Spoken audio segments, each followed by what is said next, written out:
નમસ્કાર મિત્રો, વાર્તા સાંભળવા માટે આવ્યા છો? ચાલો વાર્તાની શરૂઆત કરી। મારું નામ માયા છે। હું 30 વર્ષની એક વિધવા મહિલા છું।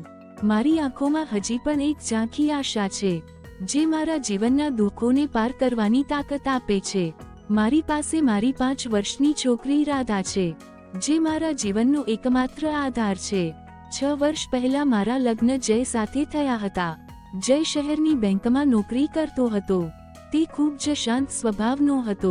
અમારું ગામ નાનું હતું, પણ જયની નોકરીના કારણે અમારી આર્થિક સ્થિતિ સારી હતી। અમારું જીવન ખુશીઓથી ભરેલું હતું। જય રાધાને ખૂબ પ્રેમ કરતો અને તેના ભવિષ્યના સપના જોતો, પણ નીતિને કંઈક બીજું જ મંજૂર હતું। એક વખત દિવાળીના તહેવાર માટે જય શહેરથી ગામ આવી રહ્યો હતો। અમે બધા તેની રાહ જોતા હતા, પણ તે રાતે એક ફોન આવ્યો અને મને ખબર પડી કે રસ્તામાં જયની બસનો અકસ્માત થયો અને તેનું મૃત્યુ થઈ ગયું છે। તે સમાચારે મારું આખું જીવન હચમચાવી દીધું। મારી આંખો સામે અંધકાર છવાઈ ગયો અને લાગ્યું કે હવે હું જીવી નહીં શકું। પણ રાધાની નાનકડી આંખો જોઈને મેં પોતાને સંભાળી। તેના માટે મારે જીવવું હતું। જયના અવસાન પછી અમારી આર્થિક સ્થિતિ નબળી પડવા લાગી। ઘર ચલાવવું મુશ્કેલ બની ગયું। મારે કંઈક કામ કરવું જરૂરી હતું। આથી હું ગામના એક ખેડૂત મગનના ખેતરે કામ કરવા જવા લાગી। ગામના બધા મગનને મુખીના નામે ઓળખતા, કારણ કે તે બહુ ઓછું બોલતા હતા।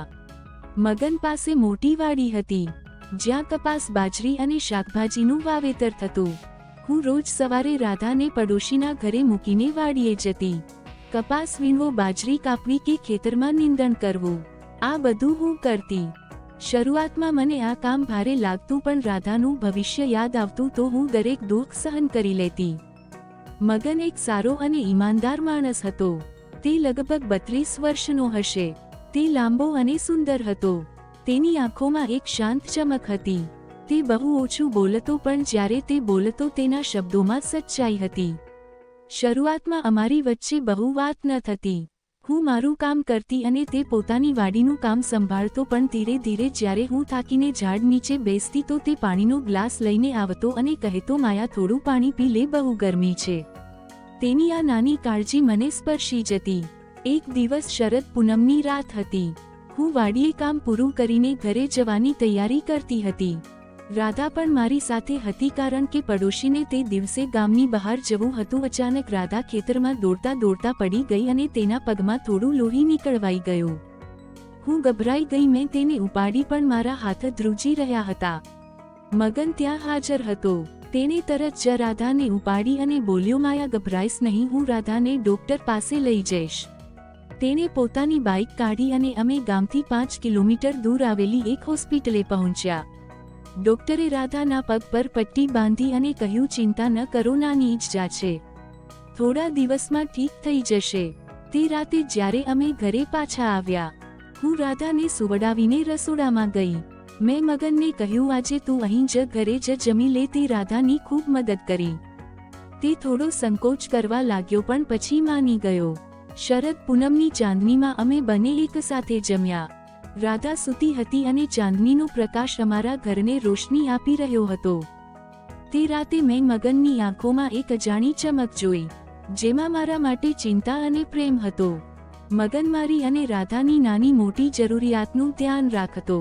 ક્યારેક બજારમાંથી રાધા માટે રમકડું લઈ આવતો, તો ક્યારેક મારા માટે શાકભાજીની થેલી। મેં હિંમત કરીને મગનનો હાથ પકડ્યો અને કહ્યું, મગન, તું મારી અને રાધાનો ખૂબ ખ્યાલ રાખે છે। તારા વગર મારું જીવન અધૂરું લાગે છે।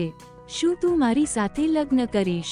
મગન થોડો ચોંકી ગયો। તેણે ધીમેથી કહ્યું, માયા, હું તો એક ગરીબ ખેડૂત છું। ગામના લોકો શું કહેશે? તેઓ મને મૂકી કહે છે અને તેઓ વિચારશે કે મેં તારી મજબૂરીનો લાભ લીધો છે। મેં તેની આંખોમાં જોઈને કહ્યું, મને ગામની કે સમાજની પરવાહ નથી। મારા માટે તારો પ્રેમ અને વિશ્વાસ જ મહત્વનો છે। મગનની આંખો ભીની થઈ ગઈ। અમે નક્કી કર્યું કે અમે લગ્ન કરશું। એક દિવસ અમે ગામના મંદિરમાં ગયા અને સાદગીથી લગ્ન કરી લીધા। રાધા અમારી સાથે હતી અને તેના ચહેરા પર ખુશી જોઈને મારું દિલ ભરાઈ આવ્યું।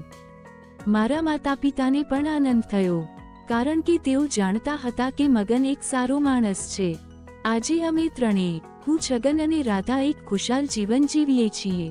મગન મારી અને રાધાની ખૂબ કાળજી રાખે છે અને તેની સાથે મારું જીવન ફરીથી ખીલી ઉઠ્યું છે. મિત્રો, જીવનમાં ગમે તેટલી મુશ્કેલીઓ આવે, આશા અને હિંમત ક્યારેય ન છોડવી જોઈએ.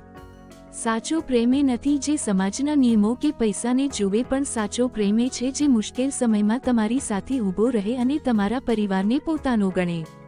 માયા અને મગનની સ્ટોરી આપણને શીખવે છે કે પ્રેમ અને વિશ્વાસથી દરેક અડચણને પાર કરી શકાય છે અને જીવનને ફરીથી ખુશીઓથી ભરી શકાય છે. આવી જ વાર્તા સાંભળવા માટે ચેનલને સબસ્ક્રાઇબ કરજો દોસ્તો. ધન્યવાદ.